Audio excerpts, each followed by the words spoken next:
Speaking of Israel-Palestine, here's the most fascinating. It's very predictable actually to me, but very fascinating thing that I've seen coming out of the so-called left Dem side is now I'm seeing more stuff on TikTok where it's going to be like sassy female black TikTokers talking shit about the Palestinians. You know what I mean? Because that's the battle that they're fighting right now internally, right? Is having to deal with the Pallimaxers, you know what I mean? Who are like fully knives out for the Dems, you know? And so what are you seeing is now the Democratic establishment, you know, Kamalanti has completely now activated the kind of BLM army that they had, right, to turn on the Pallimaxers. So, well, I mean, this is the fundamental flaw of the left now exposing itself, because actually it was, you know, I don't know how you feel about Jordan Peterson, but like there was something very, very succinct that point that he made, in that actually intersectionality is the thing that kills the left, right? It's the idea that like, well, you know, do you have enough trans women on your board? And it's okay, well, do you have enough black trans women on your board? Do you have enough black trans women on your board who have no legs? Exactly. You know what I mean? And so that that's endless, and then it like destroys itself. There's just not enough people. So in order for like these groups to get along, these like disparate groups to get along, you need something that like unifies them. But structurally,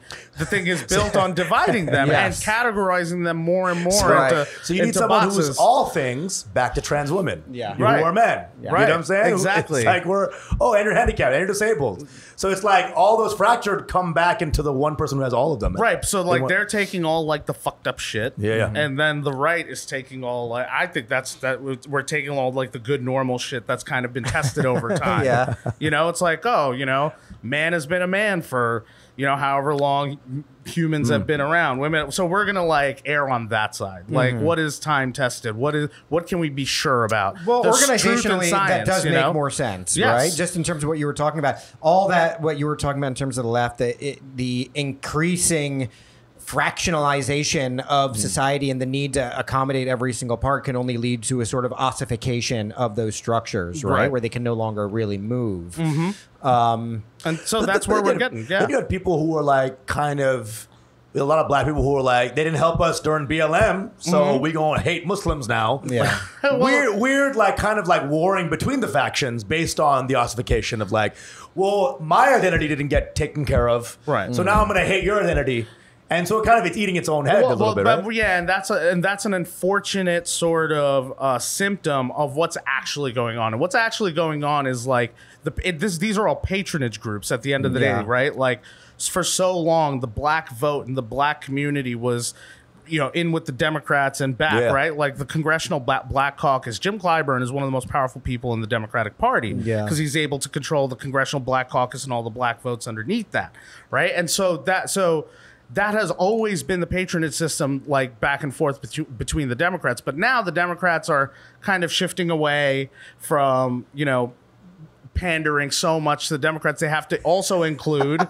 They heard too many old black dudes being like, I ain't about that gay shit. Well, like because they were like, we lost some over there. Okay, can we replace them somewhere else? We lost the old black man. And so like, you know, when they talk about the Great Replacement or whatever, like I'm talking about like, yo, like if you're black, like a Black American ADOS or FBA or whatever you want to call yourself, you're being replaced too. Look, you know, my parents came. I was born here in '91. My parents came to this country. We're being replaced while we're still alive. You know what I mean? By these illegal, like every single one of us. If you have an American citizenship, you are being replaced. That's the point. Right? It's that I need somebody who's somehow cheaper and a more efficient and more, you know, a unit that I can control more. Right. Easier to control. That's what it's about. And so the patronage networks are now pissed because like with the power comes like the straight hard cash and the hard support and the hard resources too.